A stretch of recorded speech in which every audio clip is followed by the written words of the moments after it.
So, but if you are very familiar, stop me and tell me. We heard this many times, so I'll go faster. But I thought perhaps it would be important to give you just a sense of what we do before we go a little deeper into what we want to do in the water sector. So, to go forward, where do I point? This way? Sorry. This one? Okay, perfect. Thank you. So the World Bank Group, that's what we call it. It's first of all, it's the largest or one of the largest source of development finance, so finance for developing countries. It's a group comprising 5 institutions. 2 institutions, the first 2, IBRD and IDA, work with the public sector, meaning our key counterparts are governments in developing countries. 2 institutions, the IFC or International Finance Corporation and the Multilateral Investment Guarantee Agency, focus more on the private sector, meaning that, well, the IFC is one of the, probably the largest multilateral source of finance for the private sector, for projects in developing countries. Essentially, the IFC, and I'm not going to spend a lot of time on that today, but it operates like an investment banker, right? The key objective is to create markets, to incentivize investors to come into developing countries.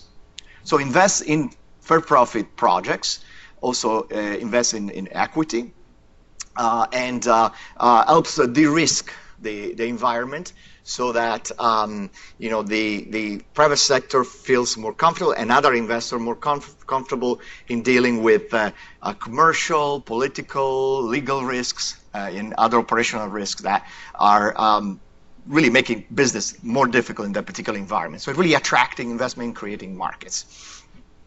MIGA, as Multilateral Investment Guarantee Agency, provides political risk insurance.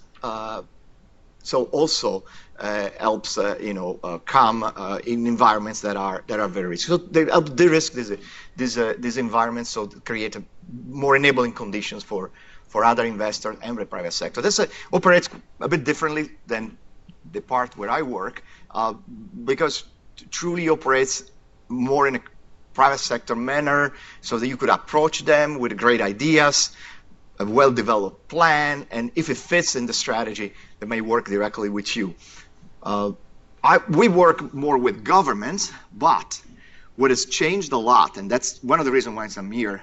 Yes, we do work with government, but we see the partnership with the private sector as key to the success of the whole equation, right? I mean, procurement doesn't work if you don't get great bidders, right? And the bidders give you great, you know, great offers that provide value for money, which in turn give great results on the ground for our clients. So if we don't work with you, and if our clients don't work with you, we're not going to achieve our development objectives. So we need to partner at a completely different level than we've done before. In the past, if any of you worked with the bank, you may remember that we were more at arm's length, in a sense. There were reasons, of course. We were a little bit worried about conflict of interest, integrity, and all these things. But integrity has to be part of a DNA of a system, of the whole process. It cannot be the result of it. So, you know, with, of course, a lot of safeguards and a lot of way of managing the conflict of interest, we now see this outreach as critical to achieve our objective. And that's really, I wanted to make it very clear. But it's a two-way, right? It's not just us coming and telling you, but you coming to us. And I'll tell you a little more how you can participate more in a legitimate way, in an early stage, in giving us great idea to develop great projects. Okay, so the last one, ICSID, International Center for Settlement of Investment Dispute, is basically an investment dispute tribunal that is available for you know, for complex, large investment disputes. So altogether, this institution formed the World Bank Group. Of course, they all work toward the same goal and in a very synergetic and integrated way. So we're not working separately, but we do have a separate focus and a bit of a different governance structure. Ultimately, what are our objectives? To reduce poverty, right? To reduce extreme poverty by the year 2030 and increase shared prosperity for the bottom 40% of the people, in the world. So that's really what we call the twin goals. Ultimately, that's why we exist. Okay, so we have a very large portfolio. We do all different kind of loans, and I'm not going to go into others that have different objectives. For the purpose of our discussion, I'll focus on what we call investment loans, right? Investment loans is where we invest in capital assets, basically. We finance infrastructure, we finance purchases of anything from medicines to textbooks to equipment. Basically, we operate in every sector of the economy, except just a couple of exceptions like defense, nuclear. We don't do a couple of things, but most of the sector where a country needs to develop their economy, grow their economy, we are there. So the lion's share is, of course, infrastructure. About 70% of our portfolio is infrastructure. And this includes, of course, water, sanitation, and waste. So everything water is there. And Alex, this afternoon, when we'll explain more in the working group, we'll tell you a little more about the specific projects. But basically, you find irrigation, you find wastewater management, you find clean water, just about anything that has to do with water, because water, as was said before, also by the Lieutenant Governor, is that one of the key elements of development, right? If you don't have clean water, you're not going to have development. It's really at the very basis. Even before you start growing expertise or building infrastructure, it was one of the basic enabling factor of what we call human capital, right? Like education, like health, water also. If you don't have clean water, you don't even have the ability to access other opportunities to learn more things, to access the markets. So this is one of the foundation of development. But of course, infrastructure also includes transport. It's a huge one. I'm not going to talk too much about that today because it's not your area, but that's very big too. And energy and extractive. If you think about energy, sub-Saharan Africa, out of probably 900 million people, less than 300 have access to electricity. So think about the size of these challenges, right? I mean, they're huge. So you see a bit of the distribution here by other sectors. We have contracts in every sector, but they're smaller. And so the reason why these are the lion's share, the infrastructure, is because those are the big contracts, right? Those are big infrastructure contracts where also there are very interesting opportunities. But not to say that they're not interesting contracting opportunities if your companies also work in some of the other sectors. For example, agriculture, there's other aspects that, the contracts that are related to water in agriculture as well. And social protection sometimes may have some. So, it's important, I'll tell you a little more later, to identify the areas where the bank work, the countries where you have a comparative advantage, and then kind of track those opportunities in a systematic way. So we work in 132 countries, more or less. We have a huge portfolio of projects for a large amount of. Now, this is 10 billion is spent. It's not lending. Lending is a lot more. When we lend, we of course, procurement is not the only expenditure, right? There are salaries, there are operating expenses, there are many different things that we finance.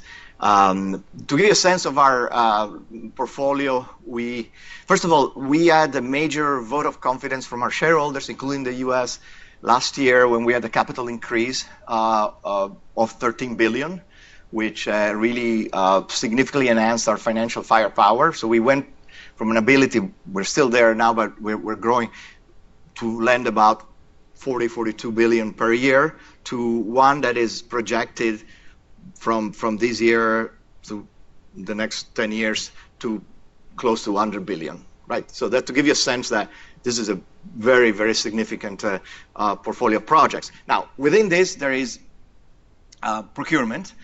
Procurement is the contracts, right?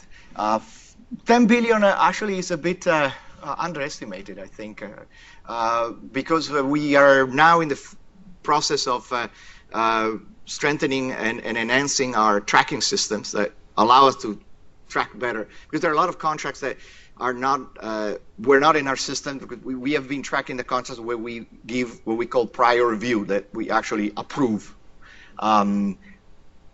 I think this amount is is closer to 20 billion if we track all the others, which are not yet all in the system, but that we have other means for monitoring. So I would say it's about 20 billion a year procurement market, which is significant. There's a lot of opportunity.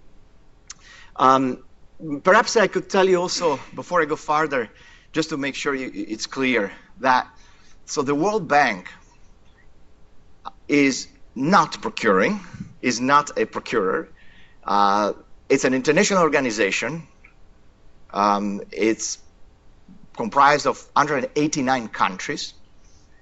And what it does in these projects, it lends money to government, right? It gives these loans. It could be for an infrastructure project or an education project or any reform in any of the other sector. The governments own the project and they loan, they have to repay the loan, and they have to procure the inputs that are needed to build a highway or to do the water project.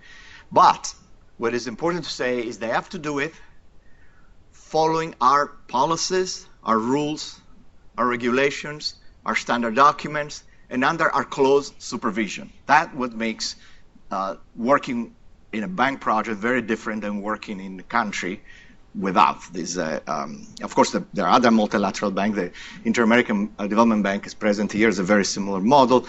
But so if we're a company interested in working in a developing country, there's no better way to do it than working with a multilateral organization and the World Bank in this case. Why? Because you know that you work in an environment that is difficult, but in a framework that is very controlled, very protected, and very closely supervised. Supervised not just in terms of they have to follow the rules, which they do, or we do not finance that particular expenditure, but also because we actually help develop the project, right? We help develop the project from the very beginning.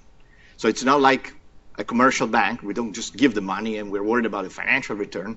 We are worried about the results of the project, first and foremost, which means that from the very beginning, we help with the feasibility studies, with the preparation of the project. We do a lot of different assessments.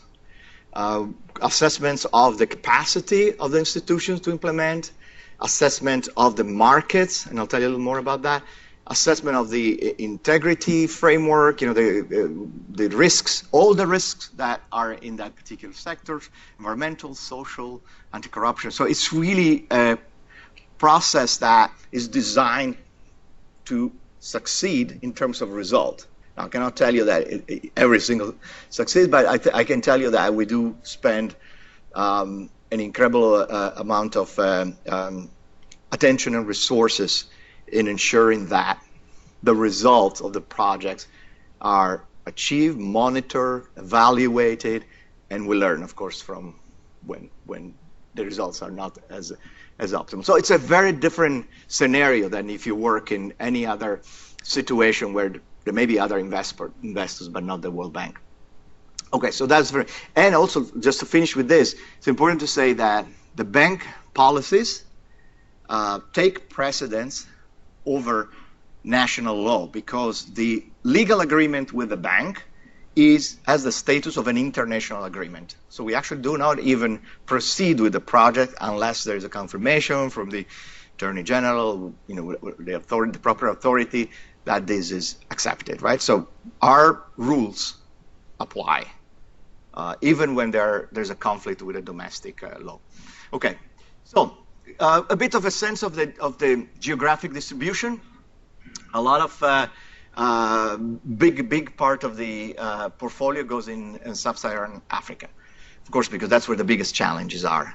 And I should say that there, in addition to the large capital increase that we had for the IBRD and the IFC, we also had an historic replenishment of the IDA, or International Development Association, last year, or 2 years ago in 2017, 75 billion.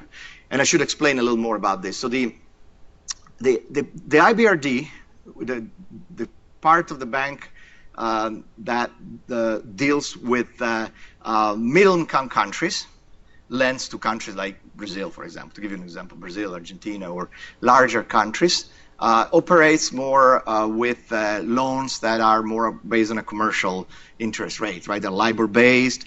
The capital is raised mostly from capital markets. It's AAA investments. That's where we actually get the capital, not from just from the countries. We raise that capital. We have major, investment market department where they raise this capital.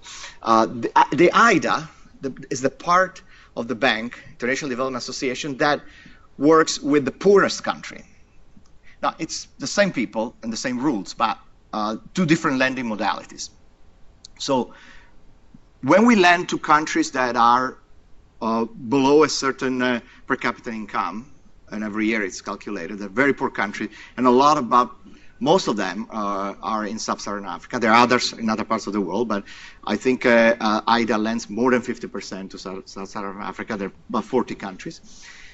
So these are concessional loans, meaning with very low interest rate, of 0% interest rate, and a very long repayment, about 40 years, right? And 5 years grace period. So they're really concessional. And this money comes from the contributions of the countries, the donor countries that meet every 3 years for a replenishment. And last time it was replenished in 2017 with 75 billion, and which also means a huge pipeline of projects that is going already. In fact, it's going quite well into sub-Saharan Africa. So we have massive amount of lending now and in the next few years in very poor countries. And in very fragile countries. And the reason why I want to emphasize this is because that's actually the countries where we want most to attract great companies.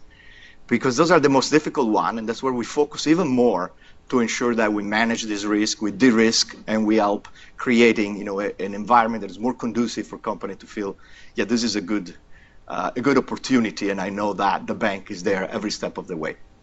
Of course, you see other regions, we work everywhere, and this, of course, is it's not static because it varies, but this is a bit of a picture in time. So there are many reasons why that I think I already highlight a few. Why working in a bank project as a company coming and bidding for a bank contract is a good idea. I mean, there is a certainty of process. You know exactly what the rules of the games are, right? They're not surprises. There are standard documents that have the entire, process from how the qualification of the contractor are evaluated through the selection of the bidder, the most advantageous tender, as we call it, through the contract conditions and the remedies and all the aspects of contract implementation. Because there's a great amount of transparency, everything is advertised, everything is out, from the very beginning of project preparation through, of course, the contract opportunities, who wins the contract. We even publish beneficial ownership information now, which means we publish information on who actually owns individuals who owns the companies. They have 25% or more controlling interest of the company. Just to say that we place a really significant emphasis on transparency and openness, and we publish. We have one of the probably the most open access to information policy in all the international organizations. So even if it's not there, you can request information. So really, the point is, it's a transparency environment. You find contracts in every sector, but also of every size. They're not just very large contracts, but they're also contracts that are suitable for medium-sized enterprises. And in fact, more and more now, because we are recognizing more and more that there's a lot of innovation coming from SMEs, right? In fact, in the water sector, I mean, I'm not obviously a water expert, but I met a lot of companies in different events who operate in the water sector, and they really have some incredible ideas that are very applicable to some of the very difficult challenges that we face in our countries. And so designing the project in the way that allows that participation is also very important. So there are different opportunities for everybody. You get paid, that's clear. That's one of the challenges in some of these countries. And we make sure you do get paid. In fact, in some cases, we even have a direct payment by the bank. In the most difficult countries where there are certain situations of fragility, we actually have now an approach. It's a pilot for now, but I think I'm sure we'll extend it to where the bank pays directly the contractor. So that gives you another incentive to come. And of course, there is a very well-defined level playing field. So our policy is quite simple. We had a major reform that we launched in 2016, July 2016, which is very different from before. And I'm not going to tell you much about before because probably you're not very familiar with that, so it doesn't matter. But it's very different because it's principle-based, which allows us a great deal of flexibility in ensuring that we adapt the procurement strategy to the particular conditions, sometimes are unique, of the operating environment, which means in the country, the market, and so forth. It doesn't mean that anything goes for our clients because it comes with a very significant amount of regulations that are mandatory, standard documents, and a whole library of guidance notes, which you can find on our website. And actually, I would encourage you to read some of them because that's part of becoming familiar with the process and the rules of the. So these are the principles that every government, good government, modern government would have, right? Including the US government. It's value for money, it's key, transparency, economy. So that's how it changed from before. To give you a very quick summary. Before, we applied the same rules everywhere. Whether we were working in a huge country or in a small Pacific island or in a sub-Saharan country. We did not talk much to the market, as I mentioned before, and we just focused more on the award. The key thing that changed is that, so we see procurement, as I think any modern government should and does, not as an end, but as a means to an end, right? I mean, you can have a beautiful procurement process, but it could be useless unless you achieve the results of the project. We don't want to procure just to have a contracting mechanism. We want to make sure that the roads get built, the medicine get delivered, the books are in time for the school year, and the water, the clean water, is the right one with the best, most efficient solution, the most innovative, the most appropriate. So that means that we have moved from a one-size-fits-all to a fit-for-purpose. This is a key driver for our decision-making in procurement. Fit-for-purpose means that you really need to adapt to all these different characteristics, right, that a particular project has in the diverse group of countries where we work.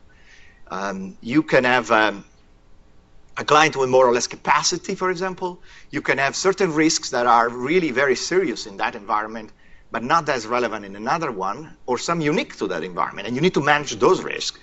And most importantly, you have different markets. The markets operate very differently in different parts of the world and in different sectors. And they evolve very quickly, much more quickly than we would be able to do in the bank, right? We have a lot of experts. Alex is one of the world experts in this, but it doesn't know everything that goes on in every market. So that's why we're doing this, right? So the early market engagement is the single most important lesson and behavior that we want our clients, when they prepare the project, learn. Now, in order to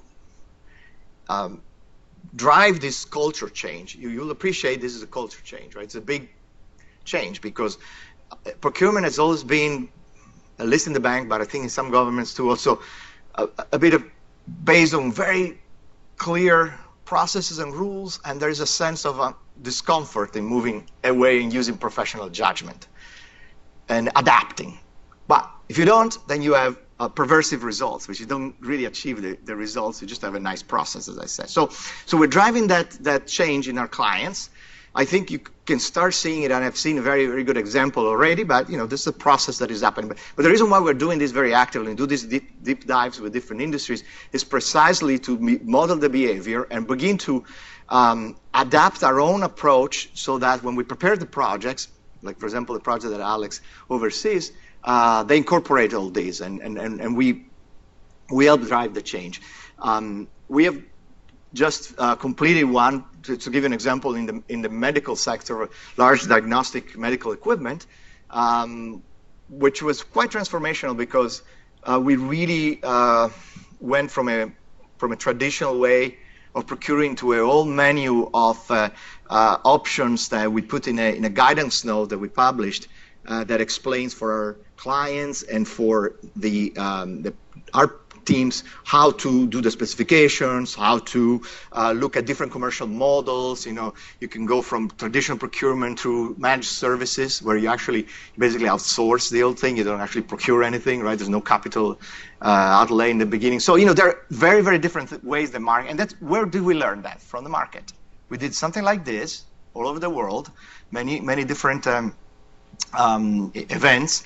And a lot of questions and a lot of issues that came from the market, from companies like yours, where they told us this really doesn't work, right? You're doing something that, or we have incredible innovation, incredible technology that we have, introduced in our practices, and the way you procured, you cannot compare them, right? You cannot include them in your evaluation criteria because you're not doing it the right way. So we changed that.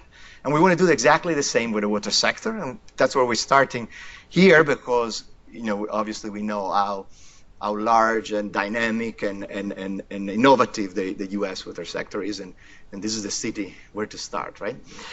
Because of the Water Council. Contract management is another important thing because before we basically said, okay, the contract is awarded, now it's between the contractor and the client, right? Because we're not party to the contract, right? So to step into the privity of the contract, we were very uncomfortable. We still don't do that because we're not part of the contract, but now we have significantly enhanced our ability and our strategy to help the client manage the contract. We're really there quite actively in helping them with key performance indicators, with how to follow up on different risks and how to ensure that if there is any problem, any dispute, any issue, we're there to help resolve it, right? Including payment, but others too, because there are a number of risks. This all starts with a very in-depth planning, which we call, to use the term of art, project procurement strategy for development, but really it's procurement strategy, which means looking at the entire set of risks and opportunities that are particularly affecting that procurement, right? And for example, environmental and social issues are very, very important for us, and in some countries are very serious risks that need to be managed, right? They were mentioned before by the Lieutenant Governor, so how important it is sustainability. And how water and sustainability come together in a very, very close way. So we now ensure that whatever method we choose, whatever approach to the market we choose, also incorporates ways to mitigate in the best possible way all these risks. Some are mitigations, for example, social risk, the impact on the communities, and we have some that are very, very serious. We have the issues of gender-based violence and really serious issues that need to be incorporated into both the selection process and the contracting remedies and the way we manage the entire process. Or impact on the environment, on water is one of the very important one that needs to be managed in every project, by the way, the impact on water. Any construction project, there is groundwater, there's issues that need to be managed in the design. So all these now are really incorporated and integrated into the procurement strategy. But also there's aspects of not just of risk, but also of enhancing efficiency, resource efficiency. And the water is one of the examples. Energy is the other. Resource efficiency is another important driver, right? So you not only prevent damage, but you do good too. And do good is enhancing the efficiency of the resources. Water, the smart water was mentioned before by Lieutenant Governor. We do a lot of smart city projects. We ensure that energy is, of course, used in a very smart way. We're trying to support this move to a circular economy. But there are a lot of things we do to help resource efficiency as well as manage risk of impact on the environment and the community. Sustainable procurement is one of the most important changes from our previous approach. There's a lot of focus on this. And then we do a lot of different things in the documents that are important to help this concept of value for money. So when we say value for money, it means that is not just the initial cost, right? It's the life cycle cost, the entire cost over the useful life of the investment that is critical, and now we look at that. It means that quality is a part of that. So we have ways to not only look at the price, right, the initial price, but also the quality. Sustainability is very important. So depending on the project, but if we want to enhance sustainability, want to give points to a proposal that manages better certain risks than others. So we look at now a broad range of considerations when we make awards. And of course, there's other. And when I get to technical value engineering, the processes to improve to improve value while maintaining the same function. So you can have different materials or different approaches, but so alternative proposal they improve the. So we really have all kind of mechanisms that help enhance value for money. We have significantly enhanced the process for you to complain when you have problems. That's very important. As I mentioned before, we want this active participation. One is just to come early in the process and tell us, look, you're not doing things right, you should be doing differently. Very, very welcome. Second is, we've done things, we've done it wrong, or the borrower has done it wrong. We want you to come to us and say, look, I've not been treated fairly. So we have a whole guide to complain. So if you don't read anything else of the 40 guides that we have, you should read two guides. One is the one-on-one of how to bid for bank projects. It's how to do business with a bank. We brought several copies, right? Everybody has a copy. So that is really the starting point, because it will tell you in a lot more detail what I'll tell you today. And second is how to complain. Actually, it's a guide how to complain, because that is the best. You're the best watchdog for the system. Then there are all kind of incentive mechanisms, of provisional sums, and of course, as I mentioned, direct payment.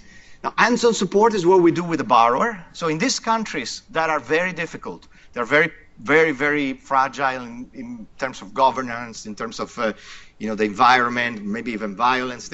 There we actually are also present in some cases, helping hands-on the client. Doing the procurement, which normally we don't do. So really, we try to ensure that the more difficult is the project, the more difficult is the country, the more we are present with ways to mitigate that and manage those risks. So actually, in a way, we put a lot more attention on those countries. So that's what I would say. Don't think that you'll have less attention because it's so difficult. In fact, you'll have more attention from the World Bank in a difficult country than in a very sophisticated country, for obvious reason, right? Because our risk management is based on the risk. We put all more resources and more attention on places that are more fragile. Okay, so sorry. All right. So obviously that's why we do this. We want to ensure that we have more innovation. We want to ensure that our projects are fully transparent and integrate from the very beginning also integrity consideration. So when we do this assessment, we also look at that particular risk, because corruption is an issue. You have in the US, of course, one of the most advanced system to help prevent corruption abroad, the Foreign Corrupt Practices Act, which is a bit was an inspiration also for us in our sanction regime. So we have a set of guidelines we call anti-corruption guidelines that set the stage for the investigations that a whole huge department does when there are allegations of corruption. So allegations of corruption are investigated by professionals, people who have former law enforcement or prosecutors, and then there is a system for debarring companies, meaning suspending companies that have incurred, and that's been proven, and there's of course a due process to ensure that they can defend themselves. But why am I saying this? Because this is another guarantee for the good companies, right? So when you bid in World Bank projects, you know that you bid now certainly against companies that have to abide by standards as high as the one that you do already, because you already do have the standards here, right? You have all the standards. So I mean, obviously, I have to be a little bit careful when I say this thing in different countries, because it may be perceived differently. But in the US or Europe or other countries, Japan, these standards have existed for a long time. So we actually heard from the market when we were doing the consultation for our reform. Some companies say we don't come because you guys allow anybody to bid, and we have all these investments in raising our standards. We follow, all the EPA and the FCPA and all the other things, and this is really a significant investment. And we have this corporate culture of social responsibility and integrity, and then we are underbid by, somebody else, as a lower price. And so that's why we change it. So we raise the standard. We make sure that everybody has to abide by the standard. We changed from lowest price to most advantageous standard. We actually we're requiring our clients to reject abnormally low bids. So there's a whole process when a bid is too low to verify whether in fact they can do what they're promising. If they can't, they're out. So you're actually bidding now against other good companies or companies that have passed this bar, right? They may come, but they will be eliminated. So I'll try to go a little quicker. Now, this is a bit getting too much into the detail. It was just an example, though. I wanted to tell you that. So one thing we do, we develop the standard documents. All the time we come with new standard documents because the market told us. This is an interesting case. Maybe you can talk more this afternoon, but the latest one, it just came out now. So in water projects, there is a huge amount of leakage, right? I mean, you know that much better than me. And there's a lot of underground structures, and some is theft, some is leakage but the way we were doing it, we didn't have a very good way to detect it or manage it, right? We were doing it as a traditional construction project, bill of quantities and things. So working with the private sector and working primarily with our experts in the bank, we started developing this approach where we have sort of three phases. And first, it's really after the contractor is selected, but all this is written, of course, in the process. The contractor focuses on different hydrological areas in the countries and starts developing, a baseline, basically, of where are the issues and how can they be managed. A second phase where there is actual performance standards that are developed. The contractor develops and proposes performance standards. These are negotiated with the borrower.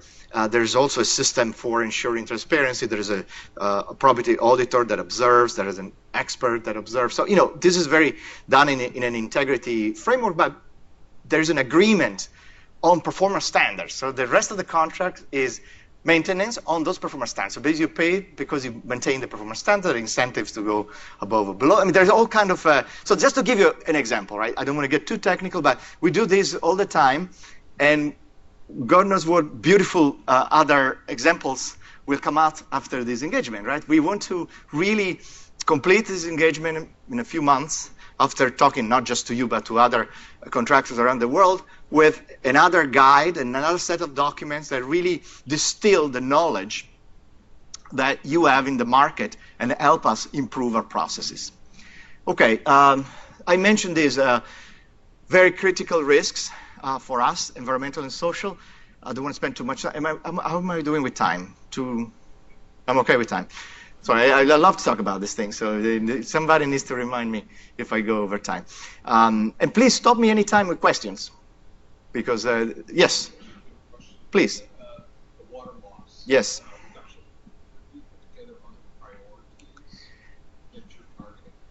In those particular projects? Alex, do you have a sense? Yes. So the issue was, so the project, one of the objectives of this project is precisely to reduce the loss, right? Because I think 10% is almost like given as it happens, right? But on top of that, some of our projects had a significant, right? And we did not have a good way even to monitor that. So that was the key thing, and that was one of the major objectives. But so when later in the working group, Alex obviously is the water expert. He can tell you maybe other aspects. But on this particular document, it's done exactly to prevent the water loss. Okay, so I mentioned all these risks. Why is this important? I mentioned the bar is very high now. For one particular risk, and this I really we miss an opportunity to mention something very important, even though it's not the objective of the meeting today. If I didn't just spend 1 minute on this, gender-based violence and sexual exploitation and abuse are one of the most dramatic and serious problems that we faced in some of our projects. And because of that, we raised significantly the requirements for qualification. So you need to have personnel that have experience in social, that are able to help manage this risk. We ask contractors to declare whether they ever been suspended or or terminated for reasons related to this and also other risks, but this in particular. And one thing we're doing now, we're in the process of doing it, but we are also developing a mechanism to strengthen the accountability of contractors who do not comply with their requirement, the contractual requirements related to gender-based violence. There are a lot of requirements, right? There's the code of conduct that is defined as requirement for this personnel, right? All the contractor and subcontractors personnel that work under the responsibility of the prime contractor, how they interact with the community, and there's prohibition of prohibition of any form of not only sexual harassment but also, for example, any form of sexual activity with minors of 18, just to give you an example. So they're all different requirements. Now, these requirements go with a number of remedies that are in the contract. But in addition to that, what we're doing now, we're developing a mechanism that relies on the contract, but is very, very strong for us in the bank to review and actually disqualify that contractor for receiving other bank finance contracts. So basically, from now on, as soon as there are moving parts on this internally, which are still being finalized, so but I am certain that we will soon be able to share exactly the details. But in a nutshell, what we're doing now, we are going to ensure that contractors who have violated this mechanism, also with a due process where they can defend themselves, but if it's clear that they violated any of the requirements related to gender-based violence or sexual exploitation abuse, will not receive bank contract for a period of time, anywhere in the world. So let's give you a sense, yeah. I welcome and I'm glad to hear about the new procurement guidelines. And I wish you the best on the effort. I'm wondering, is the bank going to have difficulty competing against other I'll just be frank, the Chinese are coming into Africa. They don't hamstring all the contracts with these good things which everybody thinks is important. Do you expect more competition or people not wanting World Bank loans because they can get the other money easier? So anybody who participates in bank contracts has to abide to these requirements. You're entirely correct that there's maybe different views around the world, but the bank, this is the very clear position of the bank. We will not lower. In fact, we'll continue to increase the standards to a reasonable. That's why we want to talk to, because sometimes the market tells us this doesn't work, right? So we fine tune it because we want it to be operational, right? To be implementable, but not lower because of anybody else has lower standards in principle. Now, we do talk also to the Chinese contractor. We talk to anybody in the world. I can tell you generally, I haven't encountered any opposition to this in principle. Now, the opposition obviously will not mean that even if there was opposition that we will change it. This is the way we have done it already, and we'll continue to improve it.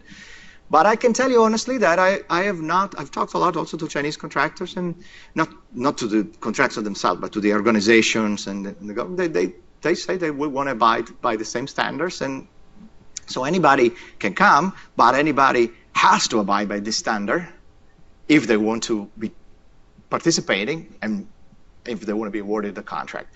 So that's that's the direction, and I can assure you there's not going to be any. We were really very much on top of this. We have another policy that was approved by the board that is very much related to this, called Environmental and Social Framework, which basically sets all the requirements for the borrower, and they're very high standards, right?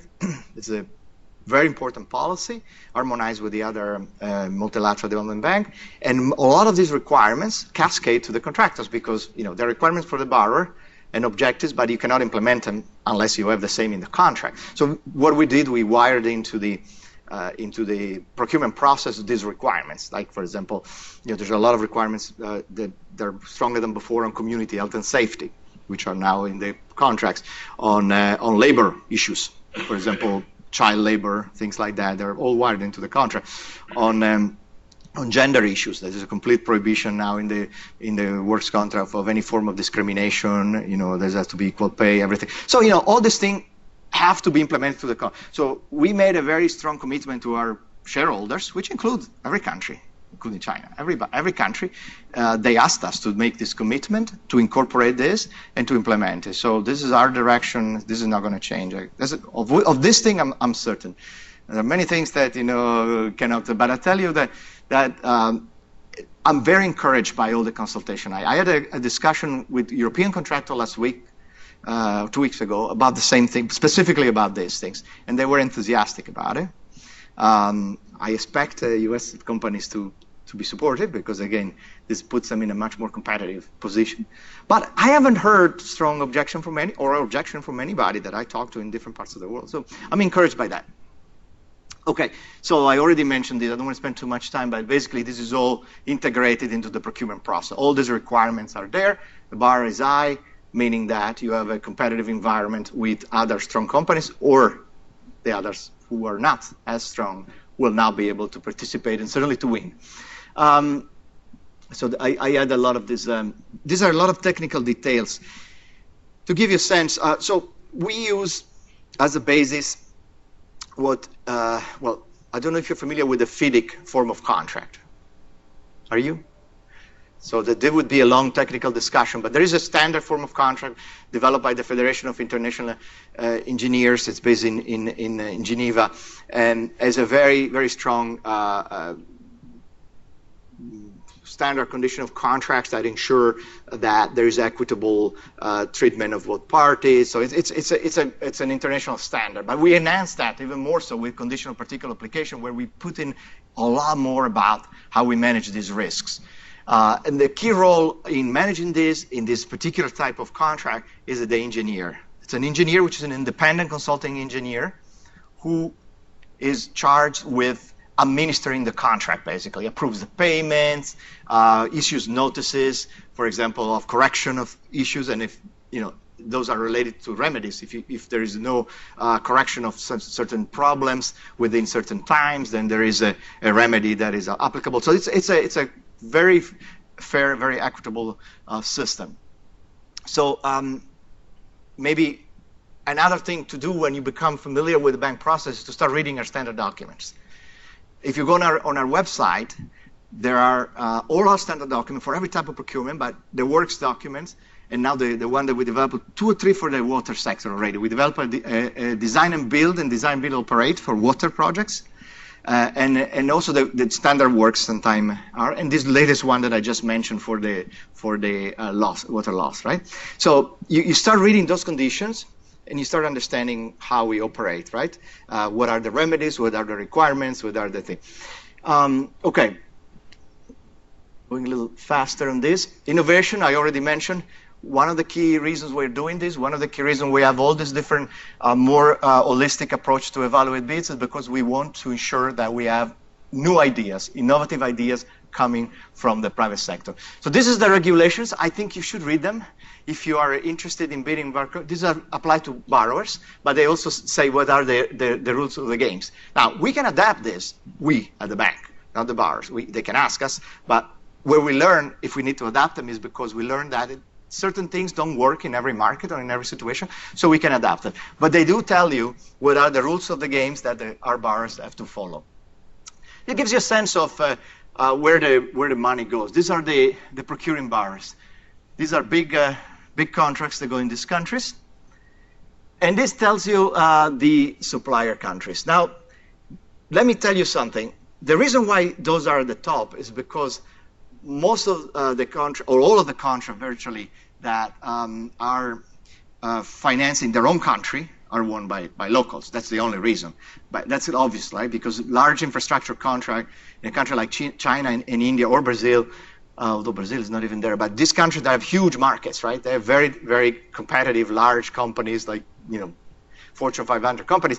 They win contracts because in their own country, right? Where they also have a large lending portfolio because it's logical, right? If it's a fair process, you win when you have more comparative advantage.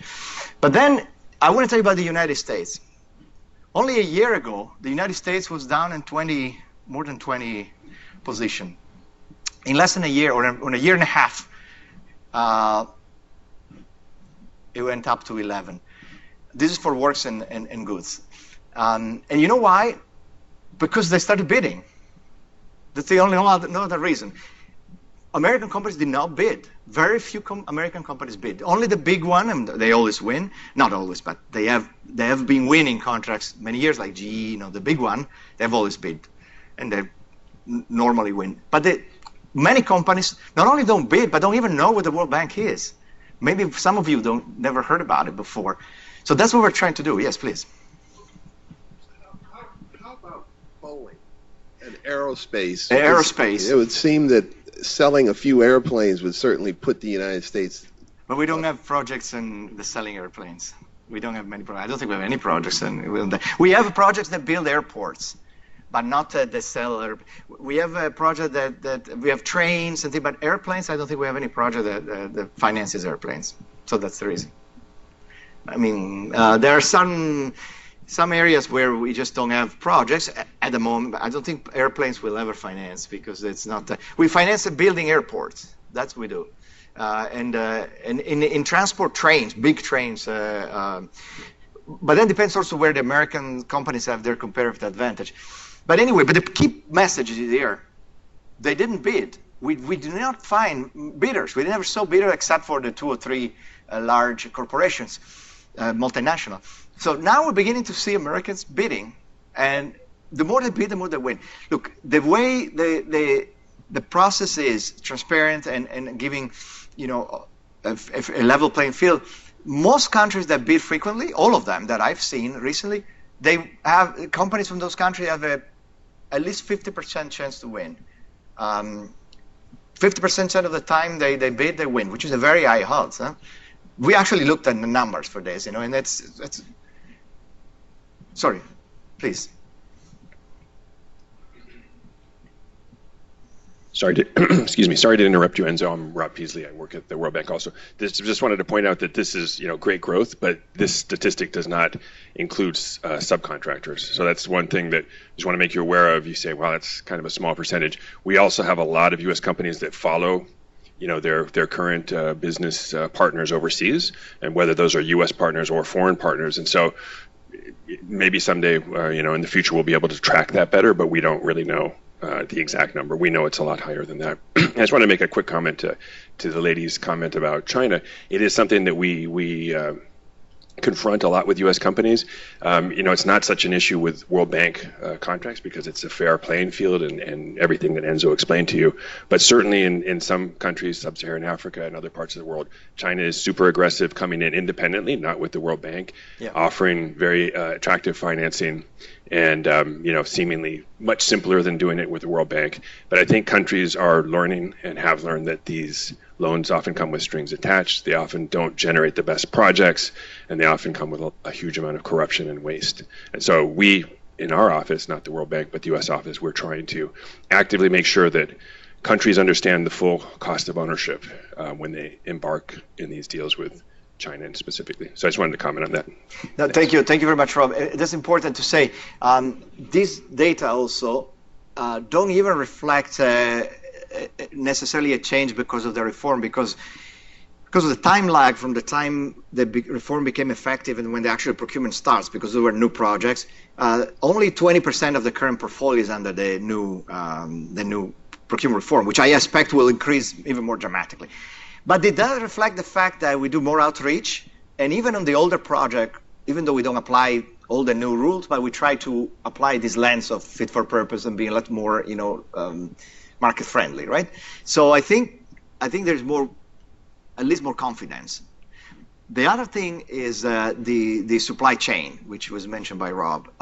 Obviously, there are American companies that participate in the supply chain. So there's another way of identifying business opportunities, and I'll tell you in a second, we have ways to really, we have an app that tells you data on procurement contracts for the last 20 years anywhere in the world. You can organize it by country, by sector, drilling down to who won. So actually you can see who are the players. And you can start, networking with companies and working, in a way to enter, when you know where the projects are, who are the likely contractors or the one who already won the contract, and you can start connecting, and there's a huge amount of business in the supply chain, right? And most American companies. The other thing that we haven't tracked yet, but we already have included some different data field in our system, is the American companies. These are mostly multinational that are incorporated in a different country, because they show as like GE China will show as China. But we're fixing that. So the point is there's a lot more than this. So that's the idea. But look at the consulting services. Consulting services is important because that shows something. Americans have always been active in consulting because the knowledge economy is very strong. It's a service economy, right now. So huge consulting firms or smaller consulting firms, but with great expertise, including in water, right? Remember that we're not talking only about works here. We're talking about consulting, engineering, different type of environmental services that relate to water. So America has always been, the U.S. has always been very strong, and this may even go strong. Now, India, again, it's because they win in their own country. France is traditionally very strong in consulting services, and particularly in Africa, because they bid a lot. They've been there, historically. But that's a good. But that has always been the case. In the last 10 years, the U.S. have seen, or even 20 years, have gone between 3 and 4 in consulting services. But I imagine we go up with the even more conducive environment. But the reason why consulting services have always been awarded based on quality base. That's a big difference, huh? That shows you, that really is the proof that when you look at quality, you really get stronger. In consulting services, generally 80% is quality and 20% is price, or even 100% quality sometimes, depending on how impactful are those on the downstream. There's some very, very serious processes that even small changes in quality could really have a huge impact, so we go 100% quality. And then it's negotiated, of course, the price has to be value for money. But the point is that when you focus on quality, you really get better results. And that's why we raise the quality levels in the also works and goods. Okay. So this gives you a sense of where the U.S. company, this is this last year, where they have won consultant service, but also non-consulting service. But these are the service economy, so it's quite important. And civil works actually has improved a little bit. I think this has to do with energy projects primarily, but maybe some water as well. We can look at. This is the distribution again, the same by sector, where the contract. I mean, you have the presentation, so you can look at it. And these are some of the companies that won the most in the last year.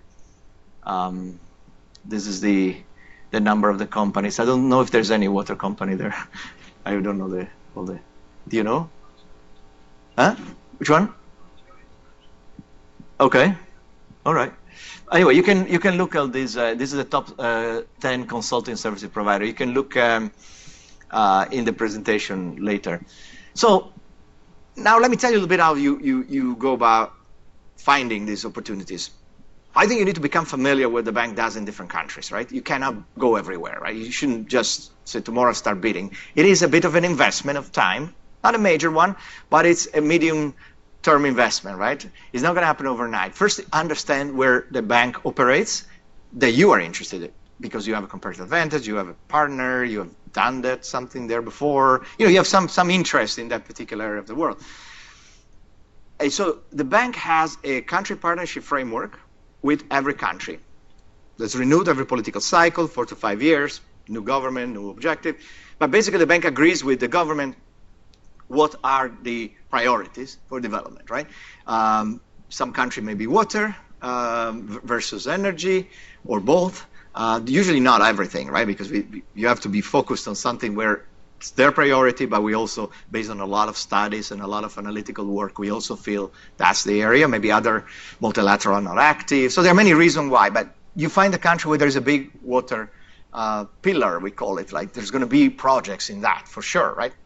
There's no detail of the project, but there is like some interesting information on what are the issues, the reasons why we're focusing on water, and maybe you start identifying that's an area where you have a particular interest and perhaps a comparative advantage. So then you track that country, which is very easy to do from the World Bank external side. There are, for each new project, there's a project identification document that tells you, where the project, who's the counterpart.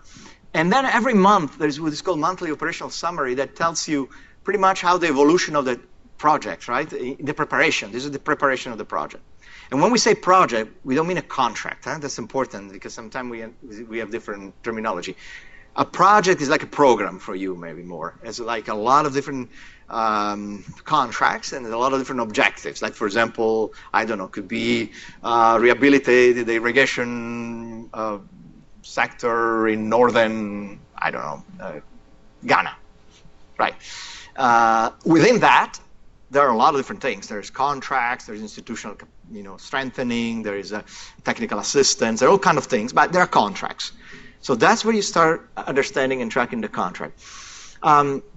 We have two apps: the finance app and the it's called finance app, not financing app, and the procurement app, which you can download on your iPhone or now also on the Android, right? We just but definitely on iPhone and iPad, and I think now it's also available on Android from the App Store, and you have very easy to organize data on procurement, and also what new opportunities are coming in the pipeline. And then there is when you go to the World Bank external website, and you go into the at the top of the page it says operations procurement. You enter there. You enter into a particular country, Ghana, for example.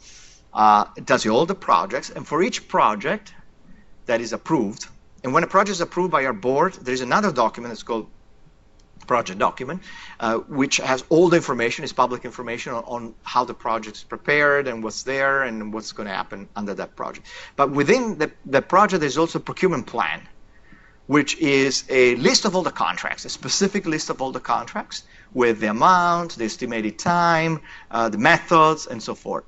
So at that time, you really start tracking the specific contract, and for each contract there is a notice that is issued that tells you, where to get the documents, when the deadline for bidding is, and so forth. But what I would recommend for a company that is developing its strategy, to go very early on in these projects, not when the contracts bidding come out, but really early on when we're developing the project.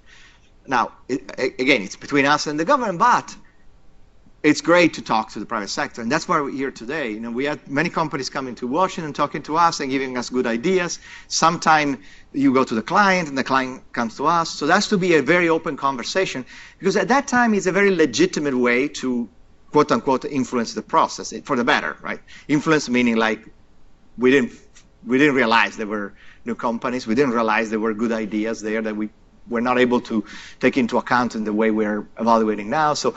And maybe that can help design better and design the procurement strategy better.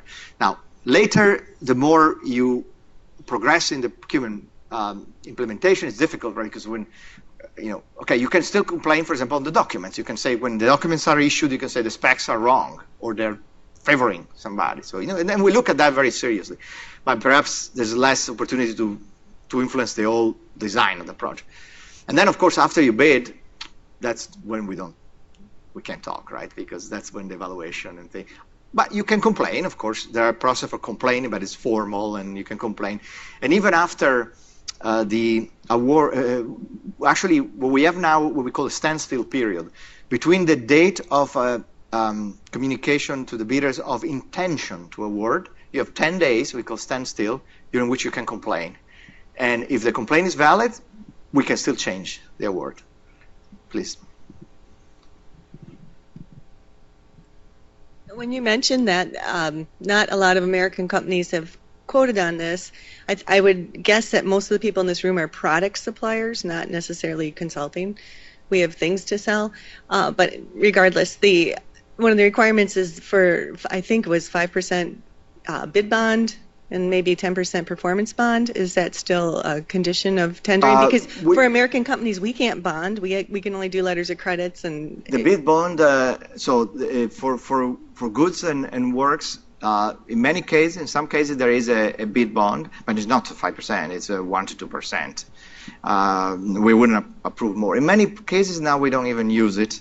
We have a bid declaration, which basically there is a commitment to bid, and if not, it could be not receive other contracts from that particular project or country. But if it's there, it shouldn't be more than 1 or 2%, not 5%. The performance bond is 10%. The performance bond is after the contract is awarded.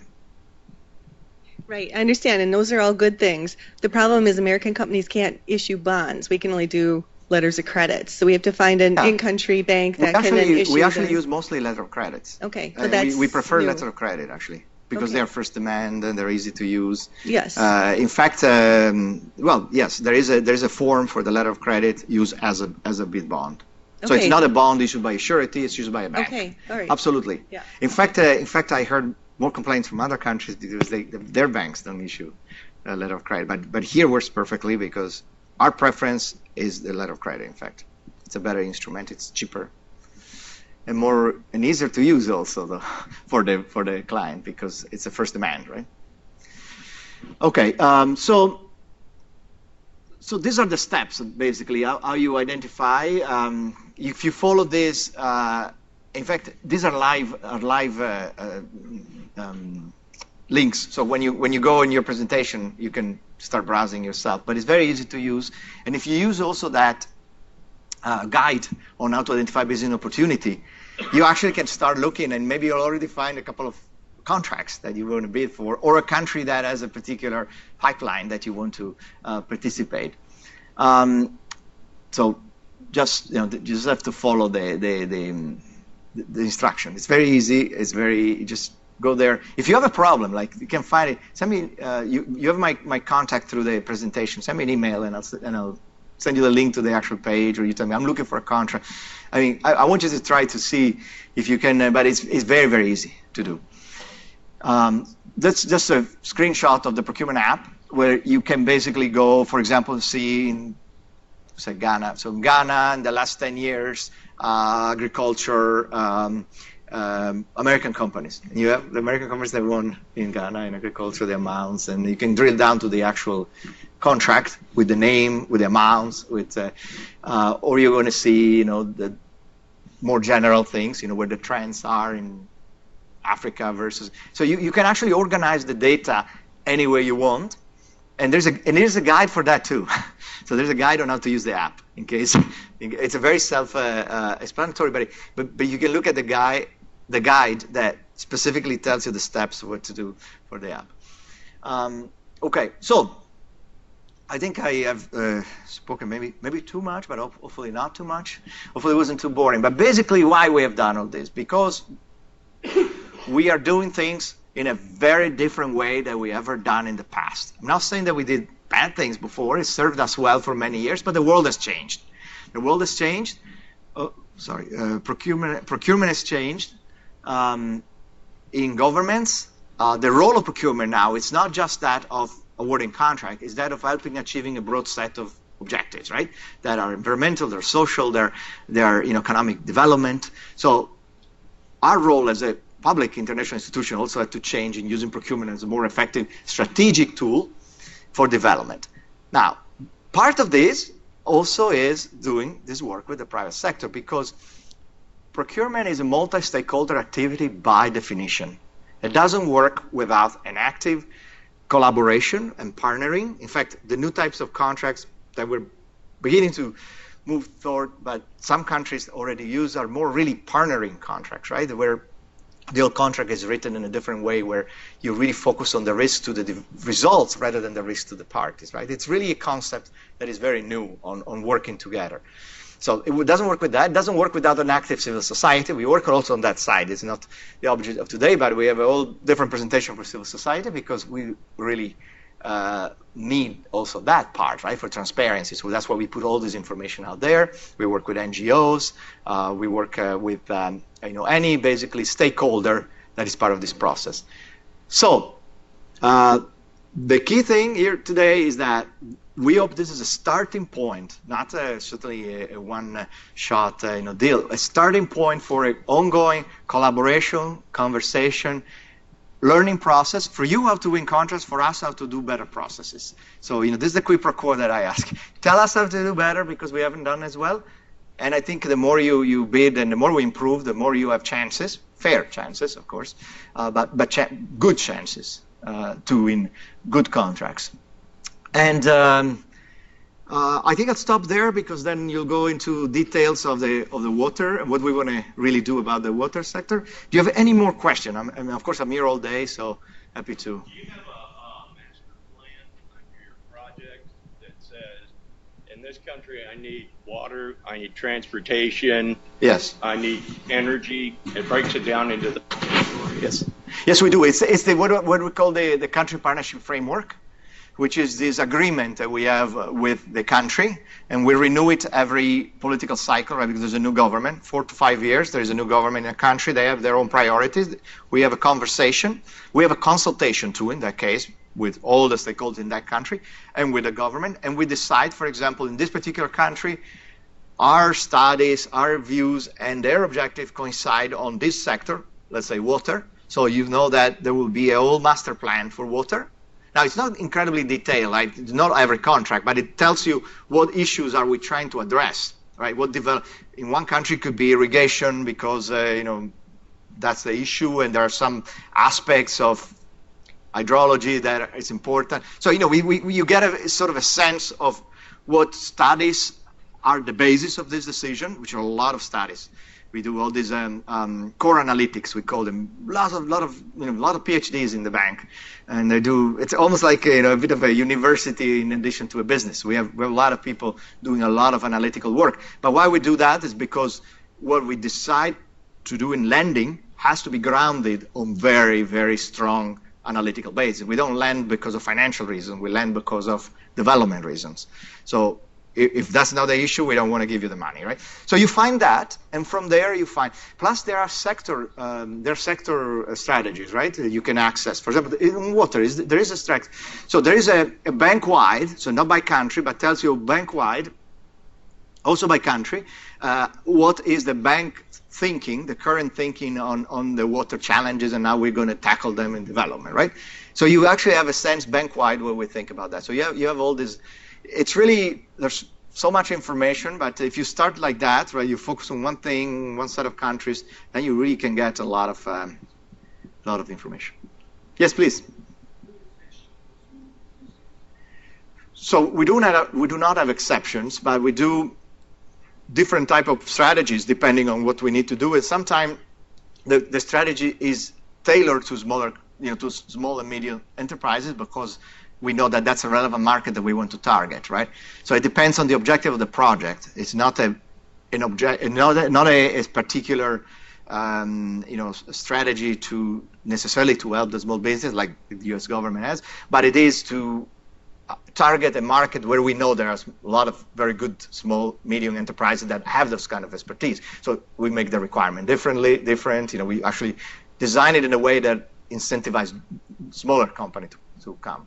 And sometimes in countries too, they have their policy for that. So if it's a smaller contracts, we do following more not all, but some local rules. But those are smaller contracts where you'll be less interested, but not necessarily, because you could bid for anything, even a local contract. Say it again. Well, it depends again. So, for example, civil works, anything less than 10 million for us is smaller contract, but depends on the country, because for some countries it's a huge contract, 10 million. For China is a tiny contract, 10 million, right? For Sub-Saharan Africa is a large contract. So the requirements also vary depending on the risks in the country. But by definition for us, for example, certain documents, simplified documents, we can use below 10 million for works. For goods, they're smaller. For goods, again, depends on the country, but let's say, 2, 3 million, 4 million, 5 million, these are smaller contracts. Larger, we get into larger contract almost everywhere, because for goods we try to have, because they're different, right? In works contract, locally, there always are construction industries, and sometimes those are highly competitive. For goods is different, because yes, they may have, but you want to keep it more open, and so I would say less than 10 million for works, and less than 5 or 3 for goods are smaller contracts generally, but could vary by country. And then when you do in local bidding, when the contracts are very small, sometimes that can be a few $100,000, right? But those are more for the local market. But if you're there, you can bid for those as well. Yeah. One of the difficulties, and I imagine most people here are going to be players, is if you have the conditions of what is your policy for how you're going to treat women in this country, or your environmental policy. A lot of our companies don't necessarily have such policies for foreign countries. I've run into this myself, and I've ended up having to use a trading agency that could create all that documentation to satisfy that requirement. No. Is there a way that you can do the goods contract without putting those conditions on, which are actually irrelevant because it's just supplying product? So for now, we have significantly strengthened our works contract, right, on those aspects, and we're working now on our goods, and this is good feedback. So what we're doing now in our goods, we're trying to ensure that all the minimum requirements that are in our environmental and social framework are reflected to the right degree, right? So this is part of learning more from industry. But we do have a more enhanced, for example, on labor issues like child labor and all those things. Those are we're going to apply everywhere, right? On women, look, the gender perspective. So we're going to have mainly requirements. We already have them in works, and I think we'll put it in goods. They're more focused on prohibition of sexual harassment and discrimination, equal treatment, things like that, right?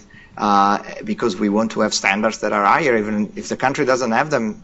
We have our standards, but we'll make sure that they're workable, as you're saying. Not things that are yeah. Well, but the point, this is a big conversation, right? And you're right, because a lot of people, including the banks, say this is going to be too expensive, right? When we raised significantly the bar, we were very clear, this is going to cost more. There are going to be loans that have to pay for it, right? And But it's a moral issue too, right? So we have standards. It's an issue of doing the right thing. It's an issue of being consistent with other policies. It's an issue also of, again, being consistent with most strong companies already do these things, and if we want those companies, we want to have a level playing field. Nevertheless, there may be some requirements that may not be so workable. So we're still learning on this. So we can still fine-tune, and we welcome the feedback. But there are certain things, like for example, gender-based violence, that's a train that is left. We're not going to go back, even if it costs a lot, right? We're not going to change. Yeah. Other things, yes, or child labor or things like that, right? And those things we're not going to go back. But there are things maybe that we're putting there, maybe too stringent, right? Or to welcome the feedback, and we'll make a discussion also with our, shareholders, and then we'll decide. We're trying to achieve a balance that is implementable, right? For example, when we decided this, and we're still working on that, but we're going to do this mechanism to disqualify contractors for a period of time. Right? We're trying to do it in a way that can actually be implemented, right? That is done. It can be done efficiently, fast, with due process, and for things that are within the contractor control, right? You cannot do it if they're not within the contractor control. For example, if you go to a country and you're going to be held accountable for anything that happens, regardless of what you have done, because you have a rogue employee and does something terrible, you're not going to go, right? I mean, that would be too much. But if you're held accountable as a contractor for having done everything that you're supposed to do in the contract, that you abide to all the requirements, and you do it, and you can prove that you've done it, and there's a due process to ensure that you can defend yourself. But then then it's fair to suspend, right? Because you haven't done what you're contractually obligated to do, and can be maybe not enough, and next time we'll do more. But for now, you were obligated to do this. Now, what we're trying to do is something that is within the control of the contractor, fair, and high standards, but within the control. Now, so if your question goes into what if there's something that it cannot be within the control or that is very unreasonable to do, if we identify those things, we'll continue to fine-tune. Yeah. Yes, please. You mentioned, great presentation, really appreciate the discussion, the overview. You mentioned life cycle cost and value procurement. Right. Could you describe a little bit, perhaps, innovation and how that factors into that discussion? So generally, value for money is, again, as I said, to look at all these different aspects. One way to do it is having a system of points that are in addition to the price, right? And so that varies depending on the type, what you're trying to achieve and whether the objectives. But we have a whole set of documents that are request for proposal versus request for bids. Request for bids is the traditional approach, although even there we look at value for money more. Request for proposal, we actually for proposal, right? Very different ways of doing things, and we have a system, a rating system of aspects of environmental sustainability or certain approaches, methodologies to do the construction that is more or less efficient. So we actually give a rating. So that's one way, and we have a whole way to do a pre-qualification of that, which we call initial selection. We have points to determine which company. So we ensure that there's a more limited group selected fairly, but the very qualified contractors that probably can do it. But then again, we ask them how you're going to do it.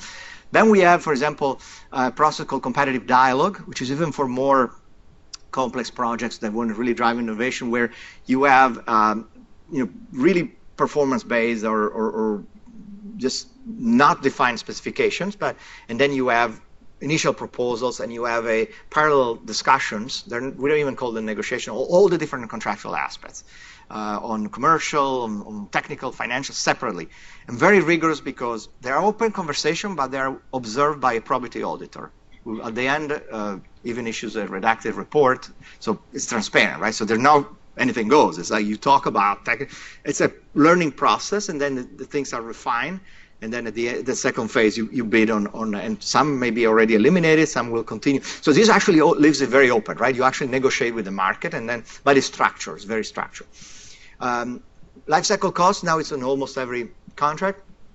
and it's looking at aspects of I don't know, it depends on what you're trying to do, right? There is a formula that is a standard one, but you put all the variables depending on the efficiency, depending on the maintenance, depending on I don't know, fuel efficiency, energy efficiency, maintenance, different aspects that impact over time the cost that you end up paying. And there's a guide on that too that will explain you more in detail, right? It's in the value for money. It's in the value for money. There's a guide on value for money that explains more in detail. But it's a formula that includes a lot of variables that are, of course, agreed with our technical colleagues to determine how much this is going to cost in total because of all these additional, right, cost of depreciation. There's all kind of things depending on what you're doing, right? Works is different than goods, of course, but they take into account all these different. So these are ways to and then there are others. I mentioned value engineering, where you can come up with different proposal, where you come with a better cost but with the same function, and you have that both during the bidding phase and the contract implementation phase. And then it starts really with specifications that are performance-based and not prescriptive, right? You always try not to, now, in the past we were very detailed, and when you find that, that's what we want you to tell us. The specifications are too prescriptive, they're directing, they are not, we want to sort of transition to more as the rule to have specifications that are open in terms of what you want to achieve, and the ability to receive different, that they meet certain performance levels, but not necessarily you have to be exactly like this. That's the way to open up the market, right, to much more participants, because the way they did in the past sometimes it's because they've done it before, so but that's end up restricting the market, right, because there are few that have specialized in that. Well, it doesn't matter how, you have to achieve an objective, right? So all these things together support value for money, but specifically the rated criteria is the best way.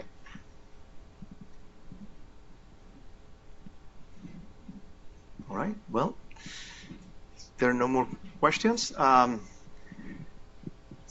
Then thank you very much. It was a pleasure. Perfect. Thank you so much, Enzo. We're gonna extend this morning session by about another half an hour. We wanted to make sure you had ample opportunities to get your questions in, and everyone will be around throughout the day. And so we've shortened another session later on. So I'll turn it over to John. Just checking, it's still good morning. Good morning. As Enzo introduced me earlier, I'm John Williams. I'm a senior procurement specialist within Enzo's team, but one of my major responsibilities is working on what we call the Industry Engagement Program. But before I go into that, just could I have a quick show of hands and just to work out what sort of things that you do here. So goods and services suppliers, hands up. Consulting services, okay, and works suppliers. So we're really in the goods and services area. That's helpful, thank you. And I've had a look at all the organisations that have registered for today, and my calculation is there's less than 5% of organisations that have won bank-funded contracts in quite a period of time. I'm just going to again ask for a show of hands. Has anybody here been successful in bidding for bank-funded contracts? So we've got one organisation there. Any have been involved in the supply chain of bank-funded contracts? No. So let's work on the basis that you're not familiar with the bank and what it does, or there are reasons that have actually put you off bidding for that type of activity, which is a really good segue into the Industry Engagement Program.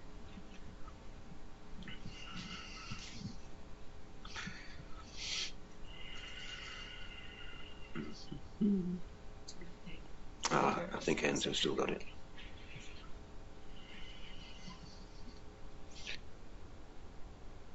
Okay.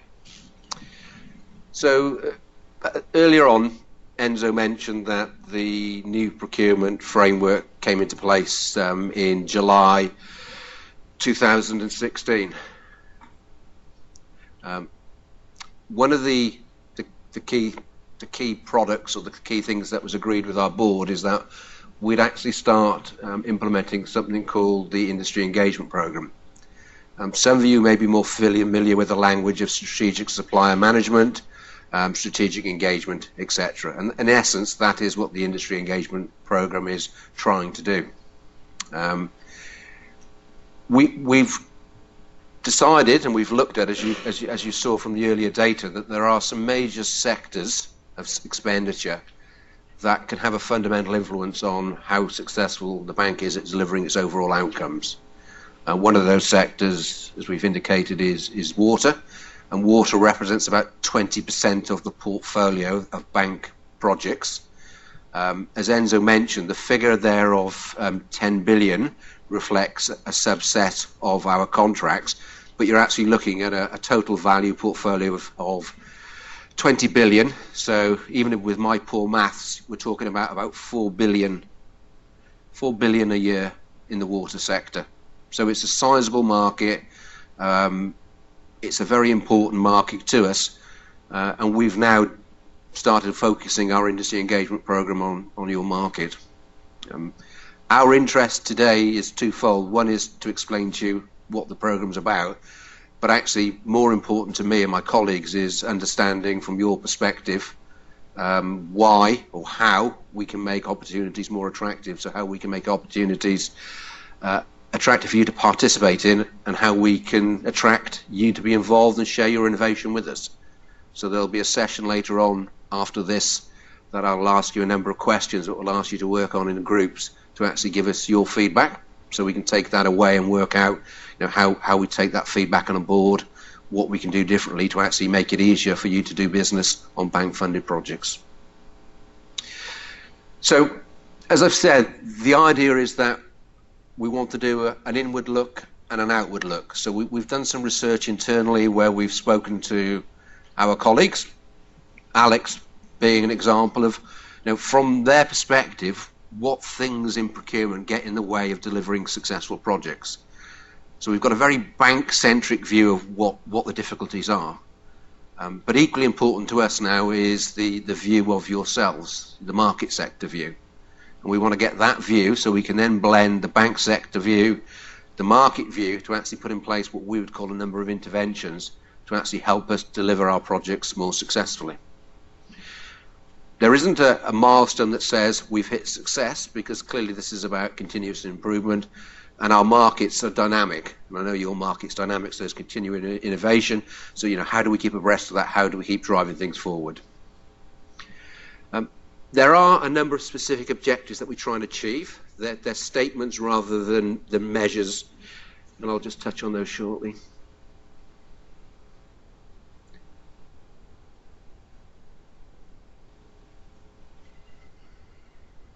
Okay. So these are the key objectives of the program. The first is to identify and fix reoccurring problems. So one of the things we've done is, Enzo's already mentioned that there is an opportunity for suppliers to complain if they feel they're not being treated fairly and equitably. So we've actually undertaken a bit of work to understand from those suppliers who have made complaints about water sector related projects, what are those issues? So that's the first part. We can never deliver our projects quick enough, and that's a generic comment. So, you know, we want to be able to deliver our projects to time, to quality, and to cost. But clearly, if we reduce project implementation time, those that are going to benefit from the outcomes of those projects will benefit earlier. So we'll always want to drive improvement in that area. We want to motivate the best suppliers and companies to bid. And we believe we can do that by setting good international standards that allow those suppliers who perform at those standards on a regular basis to thrive in World Bank funded contracts. We want to eliminate and reduce failed bid processes. So this is where we go out to the market and actually we end up with bids coming in that fail to meet the minimum standards that we want, and then we have to start the whole process again. That is abortive effort for the bank's borrowers, but it's also abortive effort for those suppliers in the marketplace. Where necessary, we want to improve competition. because we believe competition is good, and we believe, again, that the strongest suppliers thrive in competitive environments. And then finally, and it is not last but least, we want to get your innovation. We want to understand your innovation. We want your innovation to be brought into our projects, or the bank-funded projects, and we want to work out how we can best do that.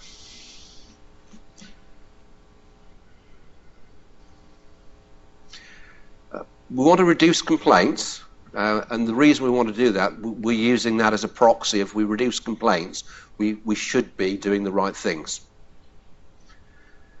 We want to reduce the costs of bidding for all parties, and we appreciate that some of our bidding processes can be long and complex, and what we want to make sure is the bureaucracy that's in there is bureaucracy in the true word, or the true meaning, i.e. it adds value.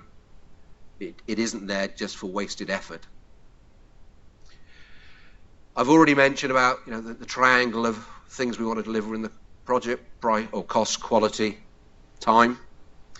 But we also want to look at risks and reduce the risks in the supply chain. Enzo again has mentioned this morning that just working on bank-funded projects compared to working on a project in a country that isn't bank-funded de-risks your investment in bidding and being successful, simply because you know there is a framework of regulations around how the borrower must behave, the process they must follow, and indeed what can happen when things go wrong. But we want to take that a step further, and we're very interested in understanding the risk in the supply chain and actually allocating those fairly. So rather than having an arbitrary allocation to maybe yourselves for risks that you can't quite, you can't manage, or indeed nobody can manage and should then be accepted by the client, we want to have that sort of dialogue and understand what they are and how they should be dealt with appropriately. And then, say, finally, we want to actually get on with our project. So we want to reduce the time it takes to go out to tender, out to bid, award the contract. So those are the generic objectives of the industry engagement program, but they are very relevant to the water sector, in particular because of the complexity of the contracts and projects that are worked on in that area. So it's a straightforward approach. 5 steps to the overall thing that we're trying to do. The first is identify key stakeholders. You are one of the key stakeholders. We want to have opportunities for open discussion. Again, today is an example of that.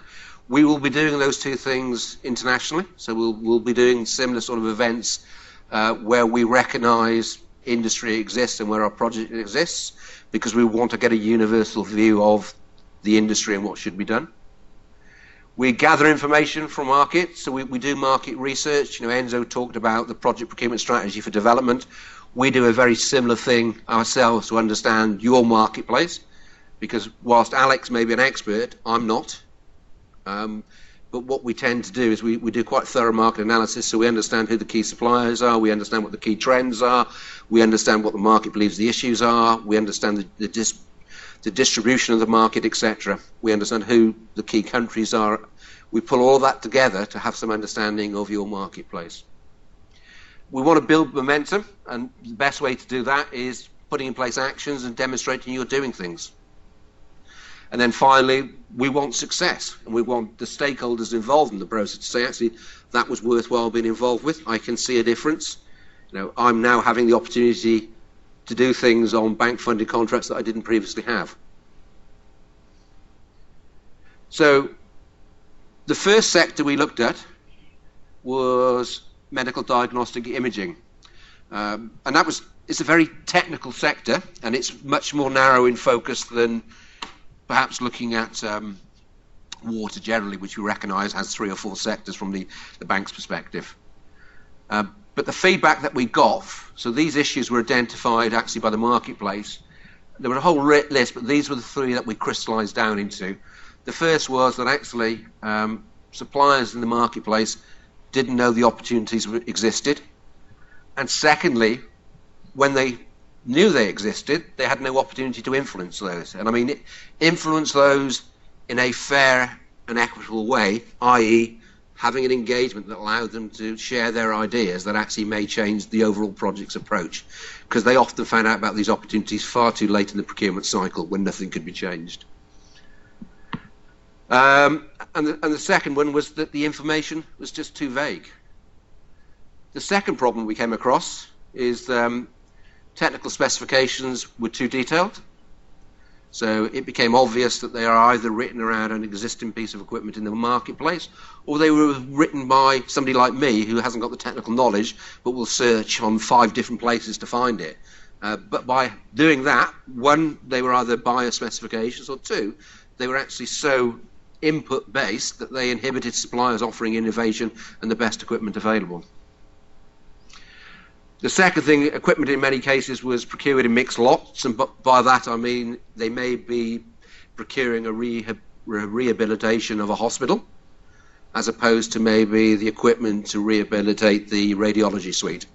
So it meant there was lockout because those suppliers couldn't bid directly. They had to become part of the supply chain. And then timelines were too tight. So our borrowers may take 6 months to evaluate a bid, but they were only giving the suppliers 12 weeks to put that bid together. And again, that felt disproportionate to what should happen. And then the final area was just associated with capacity and capability. Our clients, our borrowers, their expertise in this technical niche was low. So when they were specifying equipment, they'd struggle to do it. And anybody who was good was often headhunted by the industry itself. So the client capacity was one of the key areas in it. So we used that information to come up with some solutions. And you might say, well, they're very easy solutions, and yes, often they are. So the first thing we did was produce a detailed guidance. And I know it looks like a tome, and I know it looks very big, but in essence, what this is a set of guides, set of principles that actually help those buying this equipment go through the procurement cycle. It's written in a modular way, so they don't have to read the whole thing. It might be just one section, so they might want to know, how do I write a specification for an X-ray? The guidance in here is very specific to the modality, i.e. X-ray equipment or MDI in general. And it's dealing with all the tools and techniques that Enzo has mentioned earlier, and actually applying those in a bespoke way to the industry based on the industry dynamics. So it's written in a way that the industry will understand, but it's also written in a way if the borrowers use this, they will get much better quality bids back in, and it will deal with a lot of the issues they have. The second thing we put in place is that we recognize it doesn't matter how good a guide is, if they haven't got the basic capability to do it, they're going to struggle. So we let a framework agreement that is available to all our borrowers internationally to get on board consultants who have the technical knowledge to help procure medical diagnostic imaging equipment, and also to help the project if they need project support on an ongoing basis. And again, we've put in place agreements with 4 different entities to provide that support to our borrowers. The other thing we've made sure is that even if the borrowers are working on projects outside those that are funded by the bank, they can still have access to that framework agreement. So one of the things that we're trying to do as part of the World Bank is we're trying to build capacity at an operational level, but we're also trying to build capacity at a country level. Because if we can build capacity at a country level, everybody benefits across all of the portfolios of expenditure. And the government will also benefit then in their own domestic expenditure. So a lot of the things that we do are aimed both at a project level and at a country level to improve the overall capacity. We launched those 2 products in February, and the feedback we had from industry and those that attended was very positive. Rob, who's sitting at the back there, attended as well, so if you really want the truth, by all means have a chat to him. But the feedback that we had was really positive and really strong. And the industry, we're pleased that they said and we did. So we listened and we actually did what they asked us to do. We're going to monitor results and actually see what the benefits will be. We believe it will make a significant impact to that niche of projects. Okay, so why water? I've already said You know, it's a massive part of our portfolio at 20%. It's very important. We had strong encouragement and sponsorship from our stakeholders. What does that mean? We were welcomed by the water sector internally within the bank, who said, we want to do this with you. We see the benefit of doing this, and we want to be involved, and we want to make sure our projects have the innovation to drive them forward. I mean, Alex is here now, but I can say that, you know, we're engaging with a cohort within the bank of about 8 or 9 team leaders who ultimately drive these projects forward, who are really actively involved in helping us work out what we should do. So for us, that was really important. We wanted to introduce innovation. We know the water industry has a lot of innovation. We believe that innovation can make a difference to the results on the ground. And again, we know we had some procurement-related complaints, so we want to solve those type of issues. We think that by applying the new tools and techniques available in the procurement framework, we can make a difference, and we believe we can make a difference with yourselves. So we believe those tools and techniques are things that, as a supplier, you will value and will hopefully drive participation and drive the product and the quality of what we buy.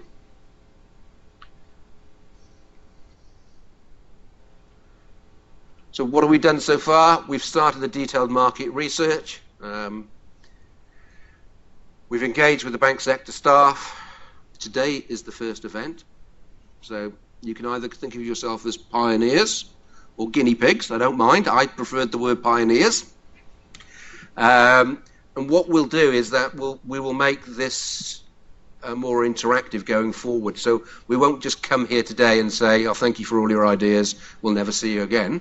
What we have done previously, and we will do on this, is we will do webinars for those that are interested, that they can join and hear an update, what the priority actions are, and continue to give us a feedback. So we hope that this isn't the first and last engagement. We hope it's a series of ongoing engagements that come from this. And then we'll put in place actions and priorities. And what we tend to do is actually ask the industry what they think the priorities are. We ask our internal stakeholders. We blend those things together, and normally the match is perfect, because often what you want is what we need.